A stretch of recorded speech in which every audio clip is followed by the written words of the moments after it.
Bismillahirrahmanirrahim. Assalamualaikum warahmatullahi wabarakatuh.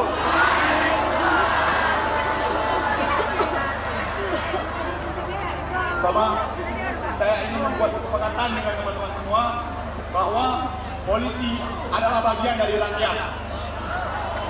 Polisi adalah bagian dari rakyat.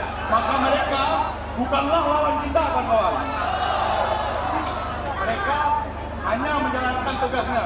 Dan kita di sini hanya ingin menyampaikan apa yang ingin kita sampaikan. Yang kedua, kawan-kawan semua mengetahui bahwa pasal KUHP ini atau poin-poin yang tadi ini kita perjuangkan. Kita sakit hati sebenarnya, kawan-kawan. Kita sangat jenuh. Kenapa hari ini seluruh mahasiswa Indonesia bergerak? Kenapa hari ini seluruh mahasiswa Indonesia menyampaikan tuntutannya? Bahwa kita rindu suasana seperti ini, kawan-kawan. Kita ingin agar supaya proses demokrasi dan atau perjalanan demokrasi Indonesia tetap berjalan semangat. Semangat. Yang ketiga, kami ingin tolong kepada media semua, jangan sampai dipelintir apapun isunya.